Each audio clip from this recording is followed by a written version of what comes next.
Oke, di video kali ini saya ingin memberikan sedikit informasi mengenai kontrak pemain dan juga transfer pemain. Mengingat di sini PRI Liga 1 sudah usai, artinya sekarang kita mulai perlahan-lahan fokus ya bagaimana kontrak pemain dan juga transfer pemain dari seluruh tim di PRI Liga 1. Kita mulai dulu langsung dari Persebaya Surabaya.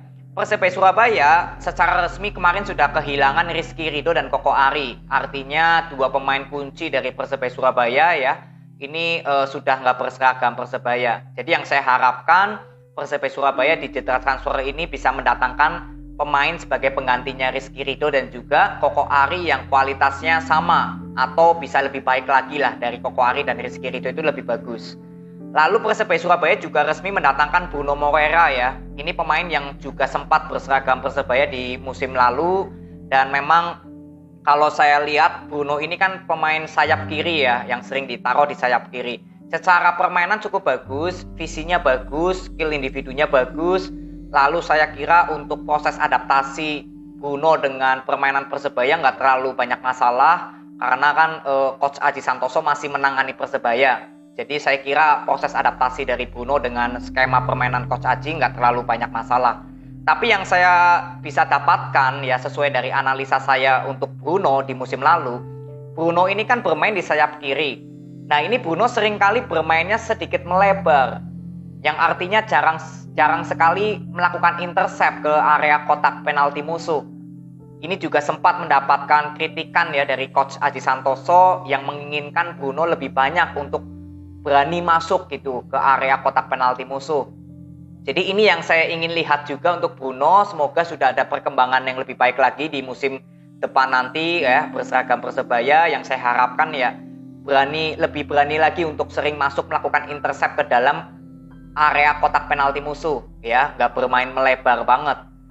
Dan di sini juga posisi dari Bruno ini kan kalau boleh dibilang sama dengan posisinya Yamamoto ya. Jadi artinya siapa yang akan dikorbankan oleh Coach Aji untuk bermain di sektor kanan. Sebenarnya Yamamoto atau mungkin Bruno dimainkan di sayap kanan mungkin juga bisa. Tapi kalau boleh dibilang natural posisinya Bruno dengan Yamamoto ini sama-sama bermain di sayap kiri. Yamamoto juga sering bermain di sayap kanan. Tapi yang saya lihat memang nggak terlalu maksimal Yamamoto bermain di sayap kanan. Ya ini jadi juga menjadi tanda tanya untuk saya melihat siapakah yang akan dikorbankan untuk bermain di sayap kanan. Lalu dengan kedatangan Bruno, artinya kan stok pemain asing dari Persebaya Surabaya di musim depan sudah ada 3 ya, Zevalente, Yamamoto dan juga Bruno Moreira. Artinya ada Paulo Victor dan Neo Lelis yang pasti salah satunya akan hengkang atau nggak diperpanjang oleh manajemen Persebaya. Ini juga akan menjadi pertanyaan untuk saya, siapakah pemain yang akan dikorbankan ya, pemain asing. Kalau menurut saya lebih baik mengorbankan Leo Lelis ya, karena Leo Lelis kan saya sudah berapa kali bilang Leo Lelis performnya nggak terlalu memuaskan untuk Persebaya Surabaya di musim ini ya, menurut saya gitu. Jadi kita akan lihat siapakah yang akan dikorbankan oleh manajemen Persebaya Surabaya dari dua pemain asing Persebaya yang memang belum ada kepastian untuk di musim depan ya. Lalu Persebaya Surabaya apalagi ya, paling rumor-rumor aja ya, saya nggak terlalu tertarik untuk bahas rumor seperti Atta Balah yang gosipnya ke Madura United, yaitu saya kira rumor itu nggak bisa dipertanggungjawabkan ya, karena Atta Balah kan ini juga sering mendapatkan rumor gitu, tapi buktinya Atta Balah tetap setia dengan Persebaya. Jadi kalau gosip atau rumor saya nggak terlalu saya bahas. Jadi itu dari Persebaya Surabaya. Lalu next saya ingin bahas dari PSIS Semarang. Di sini PSIS Semarang langsung melakukan kontrak pemain yang boleh dibilang cukup bagus. Yang pertama ada Ferdian Wahyu, sayap bek kanan dari PSIS Semarang yang bermain cukup konsisten. Lalu ada Wahyu Pras yang bermain di lini belakang juga cukup bagus bersama Dewangga. Lalu ada Rumino sebagai gelandang bertahan PSIS Semarang. Ya ini cukup baik aja lah. Bagus enggak, jelek juga enggak gitu untuk Rumino. Lalu Rian Ardiansyah, ini pemain sayap kiri yang boleh dibilang juga penampilannya cukup bagus lah, sempat menorehkan hasil hat-trick ya untuk PSIS Semarang. Jadi artinya untuk kontrak pemain dari 4 ini, ya ini boleh dibilang pemain penting atau pemain kuncinya PSIS Semarang di musim ini. Jadi ini menurut saya juga ada gerakan yang cukup bagus yang dilakukan oleh manajemen dari PSIS Semarang ya, sudah memagari dulu. Dan saya berharap ada pemain-pemain lainnya yang nanti mungkin akan menyusul ya kontrak tambahan. Fortes dengan Vitinho juga sudah resmi ya untuk berseragam PSIS Semarang di musim depan. Lalu dari Persija Jakarta ya, Persija Jakarta sudah resmi mendatangkan Akbar Arjunsyah ya. Ini kalau nggak salah mantan pemainnya Gresik United. Saya nggak terlalu paham, tapi ini pemain muda, posisinya juga sebagai pemain belakang yang mungkin juga bisa menjadi opsi penggantinya Kudela, Ferrari atau mungkin Hansa Muyama ya. Karena Hansa Muyama juga secara resmi sudah extend ya, sudah tetap bersama Persija Jakarta di musim depan. Karena ini pemain yang sempat gosipnya tertarik oleh tim-tim lain, tapi akhirnya ya Hansa Muyama sudah deal dengan manajemen Persija untuk tetap bersama Persija Jakarta di musim depan. Jadi ini dari Persija Jakarta memang belum terlalu banyak aktivitas kontrak pemain. Lalu dari Persik Kediri ya, Persik Kediri kemarin saya juga sempat kaget setelah pertandingan lawan Persis Solo, Rivaldo Alves secara resmi berpisah ya dengan Persik Kediri. Ini juga menurut saya ya sayang sekali yang pastinya, karena Persik Kediri di bawah Rivaldo Alves jelas memberikan dampak yang positif ya, memperoleh 9 kali kemenangan secara beruntun, itu semua di bawah dari Rivaldo Alves. Lalu permainan Persik Kediri yang sempat tidak ada pelatih, lalu ditinggal oleh Javier Roca, dengan adanya Rivaldo Alves, permainan dari Persik Kediri ini skemanya terbentuk.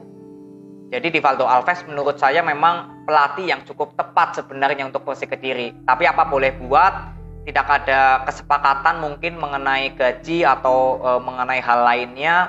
Ya artinya untuk Persik Kediri ya tinggal menunggu aja siapa pelatih yang mungkin akan datang ke Persik ya. Ada gosip mungkin Honda ya, ini Honda kan juga mantan pemain Milan gitu ya. Gading Martin juga Milanisti. Jadi kita juga akan lihatlah siapa pelatih yang akan selanjutnya menangani oleh Persik Kediri. Lalu dari Persik Kediri ini juga secara resmi telah memperpanjang Hamra, Fafa ya, Faris Aditama, Rohichan dan juga Anderson. Jadi ini 5 pemain yang menurut saya juga cukup bagus, sudah resmi diperpanjang oleh Persik Kediri. Karena kemarin saya sudah bahas ya mengenai kontrak pemain Persik Kediri yang sebelumnya sudah ada Kanavi, lalu ada Adi Eko ya, lalu siapa lagi saya lupa, Yusuf Maelana, Agil ya. Ini juga sudah diperpanjang nih, Hamra, Anderson, Rohit, Faris, Fafa. Jadi menurut saya ini langkah yang cukup bagus yang dilakukan oleh manajemen Persik Kediri. Artinya pemain-pemain yang di musim ini boleh dibilang sudah ada kepastian untuk bermain di musim depan bersama Persik. Tinggal menunggu aja Renan Silva apakah akan diperpanjang atau tidak ya. Saya tinggal menunggu Renan Silva sebenarnya. Kalau masalah Flavio mau diperpanjang atau tidak sih saya terserah manajemen ya. Kalau misalkan Flavio pindah pun saya kira ya Persik Kediri bisa mencari pemain yang lebih baik lagi sebenarnya daripada Flavio. Tapi kalau diperpanjang pun ya is okay lah ya. Tapi kalau dari hati saya memang nggak terlalu suka dengan cara permainan Flavio gitu. Tapi nanti kita akan lihat ke depannya kontrak yang akan diberikan oleh manajemen Persik Kediri akan seperti apa ya kepada Renan Silva dan juga Flavio. Lalu gosip lainnya dari Persik Kediri juga nggak ada, berita terbaru dari Persik Kediri juga belum saya dapatkan. Ya paling tinggal menunggu aja pelatih baru dari Persik Kediri siapa, lalu skema permainannya akan seperti apa. Yang pastinya kan Persik Kediri harus ya nggak harus semuanya dari nol sih, tapi skema permainan ini kan yang justru paling penting nih. Nah ini yang saya kira jangan sampai manajemen Persik Kediri salah mencari pelatih atau mendatangkan pelatih. Itu aja pesan saya. Ya, jadi nanti kita akan menunggu aja kabar selanjutnya dari Persik Kediri akan seperti apa. Ya, jadi ini aja video yang saya bisa berikan dari mengenai kontrak pemain dan transfer pemain. Semoga bermanfaat. See you.